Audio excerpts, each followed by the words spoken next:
ಬಿಜಾಪುರ ಅಂದರೆ ಬಿಜಾಪುರದ ಜೊತೆಗೆ ಅಲ್ಲಿರುವಂತಹ ಊರಿಗೆ ಕಡೆ ಬಂದಿದ್ದೀನಿ.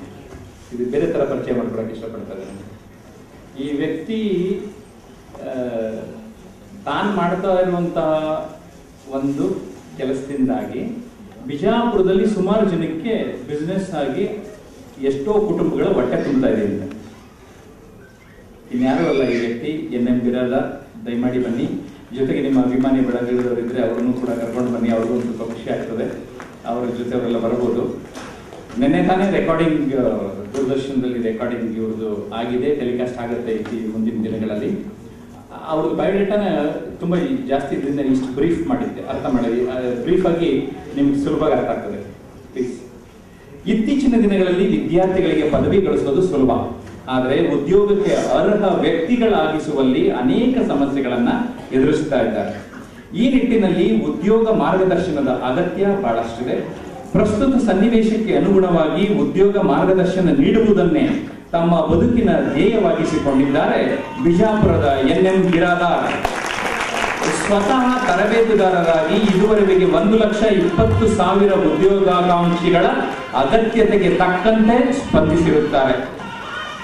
ಚಾಣಕ್ಯ ಕೆರಿಯರ್ ಅಕಾಡೆಮಿಯ ಮೂಲಕ ಉದ್ಯೋಗಗಳಿಗೆ ಅನುಗುಣವಾಗಿ ವಿವಿಧ ಬ್ಯಾಚ್ಗಳ ಮೂಲಕ, ಪರಿಣಿತ ತರಬೇತುದಾರರ ಮೂಲಕ, ಸ್ಪರ್ಧಾ ಚಾಣಕ್ಯ ಎಂಬ ಮಾಸಿಕದ ಮೂಲಕ, ಸ್ಪರ್ಧಾ ಮಾರ್ಗದರ್ಶಿ ಪುಸ್ತಕ ಪ್ರಕಟಣೆಗಳ ಮೂಲಕ ಈ ನಾಡಿಗೆ ತಮ್ಮದೇ ಆದ ರೀತಿಯಲ್ಲಿ ಕೊಡುಗೆಯನ್ನು ನೀಡ್ತಾ ಇದ್ದಾರೆ. ಯುವ ಮನಸ್ಸುಗಳಿಗೆ ಸ್ಪಂದಿಸಿ ಯುವ ಕವಿಗಳ ಕವನ ಸಂಕಲನ, ವ್ಯಕ್ತಿತ್ವ ವರ್ಧನೆಯ ಕೃತಿಗಳು, ಇದು ನಮ್ಮ ಕರ್ನಾಟಕ ಎಂಬ ಬೃಹತ್ ಗ್ರಂಥ. ಈ ಗ್ರಂಥ 1,000 ಪುಟ ಇದೆ. ಇಡೀ ಕರ್ನಾಟಕದ ಬಗ್ಗೆ ಮಾಹಿತಿ ಇದೆ. ಸಾಧಕರಿಗೆ ಸನ್ಮಾನ ಮಾಡುವಂಥದ್ದು, ಸಾಮಾಜಿಕ ಸಂಕಷ್ಟಗಳಿಗೆ ಸ್ಪಂದಿಸುವಿಕೆ ಇವರ ವಿಶಿಷ್ಟತೆ. ಇವರ ಸೇವೆಯನ್ನು ಗುರುತಿಸಿ ಸಿದ್ದೇಶ್ವರ ರತ್ನ ಪ್ರಶಸ್ತಿ ಪುರಸ್ಕಾರ ಇವರಿಗೆ ಲಭಿಸಿದೆ. ಯಾಕೆಂದರೆ ಬಿಜಾಪುರದ ಸಿದ್ದೇಶ್ವರ ಸ್ವಾಮಿಗಳು ಇವರಿಗೆ ನೀಡಿದ್ದಾರೆ. ಇವತ್ತು ನಾಗಮ್ಮ ಫೌಂಡೇಶನ್ ವತಿಯಿಂದ ಸಾಧಕರಿಗೆ ನೀಡಲಾಗುವ ವಿಶಿಷ್ಟ ಗೌರವ ಅವರ ಪಾಲಾಗ್ತಾ ಇದೆ. ಬಿರಾದಾರ್ ಇವತ್ತು ಯಾವುದೇ ಒಂದು ಕೆರಿಯರ್ ಗೈಡೆನ್ಸ್ ಅಥವಾ ಈ ತರದ ಒಂದು ಸಂಸ್ಥೆ ಕರ್ನಾಟಕದಲ್ಲಿ ನಂಬರ್ 1. ಯಾಕೆಂದ್ರೆ ಇವರ ಹತ್ರ ತರಬೇತಿ ಪಡೆದಿರೋರು ಸರ್ಕಾರಿ ಕಚೇರಿನಲ್ಲಿ ಎಷ್ಟೊಂದು ಜನ ಕೆಲಸ ಸಿಗೋಕೆ, ಅವರ ಹೊಟ್ಟೆ ತುಂಬಕ್ಕೆ, ಜೀವನ ಬೆಳಗೋದಕ್ಕೆ ಕಾರಣೀಭೂತರಾಗಿದ್ದಾರೆ. ಅದೇನಕ್ಕೆ ಕಾರಣ ಅಂದ್ರೆ ಬಿರಾದಾರ್ ಓದೋದ್ರಿಂದ, ಕಲಿಯೋದ್ರಿಂದ, ತಿಳ್ಕೊಳ್ಳೋದ್ರಿಂದ ಲಾಭ ಅಂತ ಹೇಳಿದ್ರು. ಇವತ್ತು ಈ ಮರಾಠಕ್ಕಿದೆ, ಬೇಕಾದವ್ರು ತಗೋಬಹುದು. ಥ್ಯಾಂಕ್ ಯು ಬಿರಾದಾರ್, ನಿಮ್ಮ ಮಾತುಗಳಿಗಾಗಿ ನಾವು ಕಾಯ್ತಾ ಇದ್ದೇವೆ. ಬಿರಾದಾರ್ ಅಂತವ್ರು ಬೇಕಾಗಿದ್ದಾರೆ ನಮ್ಗೆ. ಬಿರಾದಾರ್ ಅಂತಹ ವ್ಯಕ್ತಿಗಳು ಬೇಕಾಗಿದ್ದಾರೆ. ಅವ್ರು ತುಂಬಾ ಸರಳ ವ್ಯಕ್ತಿ, ಆದರೆ ಹೃದಯ ಶ್ರೀಮಂತ, ಹಾಗೆ ಫೈನಾನ್ಷಿಯಲಿ ಶ್ರೀಮಂತರಾಗಿರುವಂತಹ ಎಲ್ಲ ಲಕ್ಷಣಗಳಿದೆ. ವೇದಿಕೆ ಮೇಲೆ ಆಸೀನರಿರ್ತಕ್ಕಂಥ ಗಣ್ಯಮಾನ್ಯರೇ ಹಾಗೂ ಎಲ್ಲ ಈ ವೇದಿಕೆಯಲ್ಲಿ ಕಾರ್ಯಕ್ರಮ ಪಾಲ್ಗೊಳ್ತಕ್ಕಂಥ ಹಿರಿಯರೇ, ಬಂಧುಗಳೇ, ಎಲ್ಲರಿಗೂ ಸಣ್ಣ ಈ ಪ್ರಶಸ್ತಿ ಅಂದುಕೊಳ್ಳೆ ನನಗೊಂದು ರೀತಿ ಭಯ ಪ್ರಾರಂಭ ಆಗ್ತಕ್ಕಂಥದ್ದು. ನನ್ನ ಈ ಒಂದು 20 ವರ್ಷದ ಸಾರ್ವಜನಿಕ ಜೀವನದ ಅನುಭವದಲ್ಲಿ ನಾನು ಹೇಳಬೇಕಾಗ್ತಕ್ಕಂಥದ್ದು, ಭಾಳಷ್ಟು ಸಲ ಪ್ರಶಸ್ತಿ ಅಂದರೆ ಸರ್ ನಿಮಗೊಂದು ಪ್ರಶಸ್ತಿ ಕೊಡ್ತೀವಿ, ನೀವು ಬರಬೇಕು ಸರ್ ಅಂತ ಕೆಲವರು ಬರ್ತಾರೆ.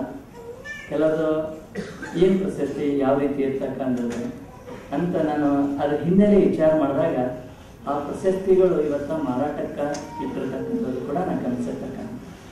ರಾಜ್ಯ ಮಟ್ಟದ ಪ್ರಶಸ್ತಿ ಅಂದ್ರೆ ಇಷ್ಟು ಸಾವಿರ ರೂಪಾಯಿ, ರಾಷ್ಟ್ರ ಮಟ್ಟದ ಪ್ರಶಸ್ತಿ ಅಂದ್ರೆ ಈ ರೀತಿ ಇರ್ತಕ್ಕಂಥ ಈ ಒಂದು ಪ್ರಶಸ್ತಿ ಬಿಸ್ನೆಸ್ ಆಗಿರ್ತಕ್ಕಂಥ ಸಂದರ್ಭದಲ್ಲಿ ಅತ್ಯಂತ ಪಾರದರ್ಶಕವಾಗಿ ಯಾವುದೇ ಆಸೆ ಆಮಿಷಕ್ಕೆ ಒಳಗಾಗದೆ ಈ ಗಣ್ಯರನ್ನ ಏನು ಸನ್ಮಾನ ಮಾಡಿರ್ತಕ್ಕಂಥದ್ದಲ್ಲ, ಈ ನಾಗ್ತೇಳ್ ಜಯಪ್ರಕಾಶರಿಗೆ ನಾ ಎಷ್ಟು ಧನ್ಯವಾದ ಹೇಳಿದ್ರು ಕೂಡ ತಪ್ಪಾಗಲಿಕ್ಕಿಲ್ಲ. ಯಾಕಂದ್ರೆ ಇಲ್ಲಿ ಯಾರೋ ಅವ್ರಿಗೆ ಪರಿಚಯ ಇಲ್ಲದವರದಾರ, ಯಾರಿಂದೋ ಕೇಳಿದವರದಾರ, ಇಲ್ಲೋ ತೆಗೆದುಕೊಳ್ಳೋದ ಒಬ್ಬ ಧಾರವಾಡದಂತ ಮಹಾನ್ ಕವಿಗಳು ಅವ್ರನ್ನ ಹುಡುಕಾಡಿ ತಂದಿರ್ತಕ್ಕಂಥದ್ದು, ರಂಗಾಯಣದ ಒಬ್ಬ ಮಹಾನ್ ವ್ಯಕ್ತಿಗಳನ್ನ ಪರಿಚಯಿಸ್ತಕ್ಕಂಥದ್ದು, ಮಹಿಳಾ ಉದ್ಯಮದವರು ಸಾಕಷ್ಟು ಸರ್ ಹೇಳಿರ್ತಕ್ಕಂಥದ್ದು, ಚಕ್ರವರ್ತಿ ಮಧುಮತಿ ಚಕ್ರವರ್ತಿ ಅವ್ರ ಬಗ್ಗೆ ಎಲ್ಲರನ್ನ. ಆದ್ರೆ ಇದನ್ನ ಅವಾಗ ನಾನು ಕೂಡ ಒಪ್ಪಬೇಕಾಯ್ತು. ನನ್ನ ಲೈಫ್ನಾಗ ಒಪ್ಪಿದ್ದೇ ಇರ್ತಕ್ಕಂಥ ಇದುವರೆಗೆ ಇದು 3ನೇ ಪ್ರಶಸ್ತಿ. ಒಂದು ಬಾಲ್ಕಿ ಪಟ್ಟದೇವರು ಒಂದು 25ನೇ ಸ್ಮರಣ, ದೊಡ್ಡ ಮಠ ಬಾಲ್ಕಿ, ಅವ್ರು ಇಲ್ಲಂದಾಗ ಇಲ್ಲಲಿಲ್ಲ. ಎರಡನೇದು ನಮ್ಮ ಸಿದ್ದೇಶ್ವರ ಸಂಸ್ಥೆಯವರು ಫಸ್ಟ್ ಟೈಮ್ ಸಿದ್ದೇಶ್ವರ ರತ್ನ ಪ್ರಶಸ್ತಿ ಮಾಡಿದಾಗ ಅದನ್ನು ಬಂದು ಬಸವನಗೌಡ ಪಾಟೀಲ್ ಯತ್ನಾಳ್ ಅವರು ಮಾಜಿ ಸಚಿವರು ಅವ್ರ ನೇತೃತ್ವದಲ್ಲಿ ಬಂದಾಗ ಅಲ್ಲಿ ನಾನು ಅಲ್ಲಿ ಯಾಕಂದ್ರೆ ಅದು ಏನೂ ಇಲ್ಲ. ಆಮೇಲೆ ಮೂರನೇದೇ ಇದನ್ನ ಆದ್ರೆ ಬಂದ ಉಳಿದ ಪ್ರಶಸ್ತಿ ಸಾಕಷ್ಟು ತಿರಸ್ಕಾರ ಮಾಡೀನಿ, ನಾನು ಅದಕ್ಕೆ ಹೋಗಿಲ್ಲ. ಅದಕ್ಕೆ ನಾನು ಇದನ್ನ ನಿಮ್ಗೆ ಕೊಟ್ಟಿರ್ತಕ್ಕಂಥ ಗೌರವವನ್ನು ಮನಸ್ಪೂರ್ವಕವಾಗಿ ನಾನು ಸ್ವೀಕರಿಸ್ತೀನಿ ಅಂತೇಳಿ ಈ ವೇದಿಕೆ ಮೂಲಕ ವ್ಯಕ್ತಪಡ್ತೀನಿ. ಇನ್ನೊಂದು ವಿಚಾರ, ನಮ್ಮ ಕನ್ನಡದಲ್ಲಿ ವ್ಯಕ್ತಿತ್ವ ಸಂಪರ್ಕದ ಅನೇಕ ಪರ್ಸನಾಲಿಟಿ ಟ್ರೈನರ್ಗಳು ತರಬೇತಿದಾರರು ಕೇಳಿರ್ತಕ್ಕಂಥ ವ್ಯಕ್ತಿತ್ವಕ್ಕೆ ಸಂಬಂಧಪಟ್ಟಂತ ಕನ್ನಡದ ಸಾಹಿತ್ಯದಲ್ಲಿ ಮೊದಲನೇದಾಗಿ ನಾನು ನೋಡಿದ ಪ್ರಕಾರ ಓ ಮನಸ್ಸೇ ಲಕ್ಷ ಪ್ಲೀಸ್ ನನ್ನ ಒಂದು, ಆಮೇಲೆ ಬದುಕಲು ಕಲಿಯಿರಿ, ಆಮೇಲೆ ಎಣ್ಣೆಮೀರು ವೀರೇಂದ್ರ ಹತ್ರ ವಿಜಯಕ್ಕೆ 5 ಮೆಟ್ಟಿಲ.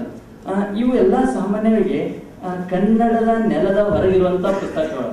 ಆದ್ರೆ ಫಸ್ಟ್ ಟೈಮ್ ಈ ಕನ್ನಡದ ನೆಲದಲ್ಲಿ ಎದ್ದುಕೊಂಡು ಕನ್ನಡಿಗರ ಭಾವನೆಯನ್ನು ವ್ಯಕ್ತಪಡಿಸಿರ್ತಕ್ಕಂಥ ಪ್ರಪ್ರಥಮ ವ್ಯಕ್ತಿತ್ವ ಪುಸ್ತಕ ಅಂತಂದ್ರ ಸೋಲಿಗೆ ಅಂಜದಿರಿ, ಅದು ಜಯಪ್ರಕಾಶ್ ನಾಗತಿಯವರಂತ ನನ್ನ ಅಭಿಪ್ರಾಯ.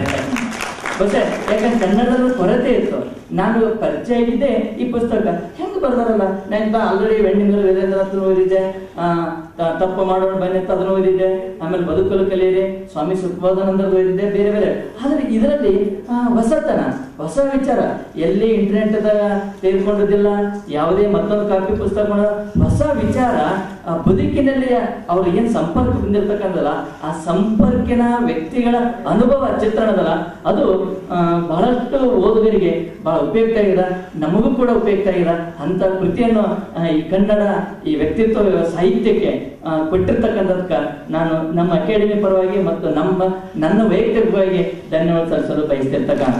ನಾ ಎಷ್ಟೋ ಸಲ ಅದನ್ನು ಹೇಳುವ ವ್ಯಕ್ತಪಡಿಸ್ಲಕ್ ಆಗಿದ್ದಲ್ಲ, ಬಟ್ ಈ ಸಂದರ್ಭದಲ್ಲಿ ನಾನು ಗುರುತಿಸಕ. ಆಮೇಲೆ ನನ್ನ ಒಂದು ಕೊನೆಯ ಮಾತು 2 ಮಾತು ಹೆಚ್ಚಾಗಿ ಇಷ್ಟಪಡ್ತಕ್ಕಂಥ, ನನ್ನ ಇಡೀ ಅಕಾಡೆಮಿ ಸಾರ್ವಜನಿಕ ಜೀವನದಲ್ಲಿ ನಾನು ಲಕ್ಷಾಂತರ ವಿದ್ಯಾರ್ಥಿಗಳು ಬರ್ಬೋದು, ಒಂದು ನನ್ನ ತತ್ವವನ್ನು ನಾನು ಪಾಲನೆ ಮಾಡ್ಕೊತ ಬಂದೇನೆ. ನಾನು ಪ್ರಾರಂಭದಲ್ಲಿ 7 ವಿದ್ಯಾರ್ಥಿಗಳಿಂದ ಆರಂಭವಿರ್ತಕ್ಕಂಥ ಚಾಣಕ್ಯ ಕರಿಯರ್ ಅಕಾಡೆಮಿ ಇವತ್ತು ಪ್ರತಿ ವರ್ಷ ಕನಿಷ್ಠ 8,000 ರಿಂದ 10,000 ವಿದ್ಯಾರ್ಥಿಗಳಿಗೆ ನಾನು ತರಬೇತಿ ಕೊಡ್ತಕ್ಕಂಥದ್ದು. ಇಲ್ಲಿವರೆಗೆ ಒಂದು ಸುಮಾರು 12,000-15,000 ಮಂದಿ ಸರ್ಕಾರಿ ನೌಕರರಾಗಿ ಬೇರೆ ಬೇರೆ ಇಲಾಖೆಯಲ್ಲಿ ಸೇವೆ ಸಲ್ತಕ್ಕಂಥದ್ದು ಇದು ಒಂದೇ ನಾನು ಅಳಿಸ್ಕೊಂಡಿದ್ದ ತತ್ವ. ನನ್ನ ಬಳಿ ಬಂದಂತ ವಿದ್ಯಾರ್ಥಿಗಳು ಹೋಗುವಾಗ ಅಸಮಾಧಾನ ಆಗಿ ಹೋಗಬಾರ್ದು ಅನ್ನುವಂತ ತತ್ವ. ಅವ್ರು ನಕ್ಕೋತ ಹೋಗ್ಬೇಕು, ಅವ್ರು ಉಸಿರಂದು ಹೋದ್ರ ಅವ್ರು ಕೊಟ್ಟಂತ ಅವ್ರು ಕೊಟ್ಟಂತ ಹಣ ನನ್ನ ಬದುಕಿಗೆ ಅದು ಕೆಟ್ಟದ್ದಾಗ್ತದ ಅಂತಕ್ಕಂಥ ಒಂದು ಭಾವನೆ ಇಟ್ಕೊಂಡು ಇಲ್ಲಿವರೆಗೆ ನಾನು ದುಡಿತಾ ಇದ್ದೇನೆ, ಮುಂದೂ ಕೂಡ ದುಡಿತೇನೆ. ಈ ಒಂದು ಗೌರವ ನನ್ನ ಮತ್ತಷ್ಟು ಶಕ್ತಿ ಹೆಚ್ಚಿಸಿ ಅಂತ ಹೇಳಿಕೆರೆ ವ್ಯಕ್ತಪಡಿಸುತ್ತಾ, ರಾಘವೇಂದ್ರ ಸರ್ KPSCಯಲ್ಲಿ ಹಿರಿಯರು ಮಾರ್ಗದರ್ಶಕರ ಅವರು ಜಯಪ್ರಕಾಶ್ ನಾಗರಾಜ್ ಫಸ್ಟ್ ಟೈಮ್ ಭೇಟಿ ಮಾಡಿಸಿದ, ಅವರಿಗೂ ಕೂಡ ಧನ್ಯವಾದ ಸಲ್ಲಿಸಿ ನನ್ನ ಮಾತು ಕೇಳ್ತಕ್ಕಂಥ ತಮಗೂ ಕೂಡ ನಮಸ್ಕರಿಸಿ ನಾನು ಮಾತನಾಡ್ತೀನಿ.